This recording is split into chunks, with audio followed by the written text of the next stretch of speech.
Hello বন্ধুরা, দেখো আমি চলে এসেছি রান্নাঘরে রোজকারের মতো। সবাই কেমন আছো? এই দেখো আমি আটা নিয়ে নিয়েছি। আর এখানে দেখো আমি নিয়েছি বাঁধাকপি, নিয়েছি ফুলকপি, নিয়েছি লঙ্কা, আলু, এগুলো সব মিশিয়ে দিয়ে এখানে আমি দিয়ে দিলাম এতে লবণ আর হলুদ পরিমাণ মতো দিয়ে দিলাম। আমি এখন এটা একটা রেসিপি করব, তোমরা দেখতে থাকো। করো। দেখো বন্ধুরা, ফুলকপি আমি সব সময় একটু গরম জলে না দিলে আমি যেন কি বলবো, আমার ভালোই লাগে না। গরম জলের মধ্যে ফুলকপিটা দিয়ে ধুয়ে নেব, বাঁধাকপিটাও গরম জলে ধুয়ে নেব। শীতের সময় লাগে না, কিন্তু তাও আমার ভালো লাগে না। এবার একটু কদুকস মেশিনে দেখো আমাকে হেল্প করছে, ওই দেখো।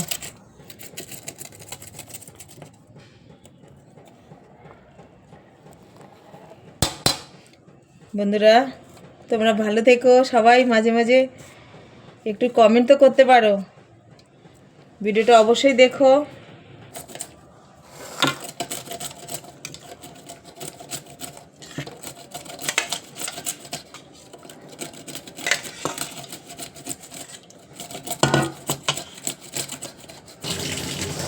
বন্ধুরা দেখো, সকালে ব্রেকফাস্টের জন্য আমার গোপুর ব্রেকফাস্ট হবে, সেটা আমরাও প্রসাদ পাবো।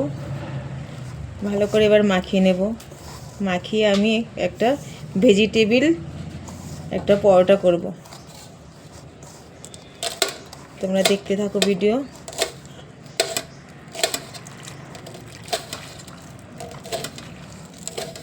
লঙ্কা দিয়েছো? আমি একটা দিয়েছিলাম, আর একটা দাও।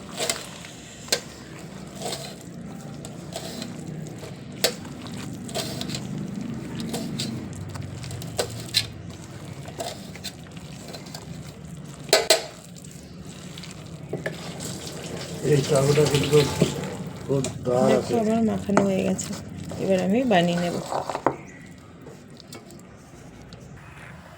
এখানে দেখো সামান্য একটু তেল দিয়ে নিয়েছি কড়াইতে। এবার আমি এটা দিয়ে রুটিটা ভালো করে ছড়িয়ে নেব, চেপে চেপে করব। দেখো বন্ধুরা, আমার গোলা রুটিতে আমি খুব কম তেল দিয়েছি। এবার উল্টে দেব, এভাবে ভেজে নিয়ে তারপরে সামান্য একটু তেল দেব। সবজি একটু বেশি পড়ে গেছে, তাই একটু ভেঙে ভেঙে যাচ্ছে, কোনো ব্যাপার না। দেখো বন্ধুরা, আমার গোলা রুটি সুন্দরভাবে হয়ে গেছে। তোমাদের সাথে ভিডিওটা শেয়ার করলাম, অবশ্যই কিন্তু কমেন্ট করবে আর খুব ভালো থাকবে। শুভ সকালে শুভেচ্ছা রইল সকল বন্ধুদের।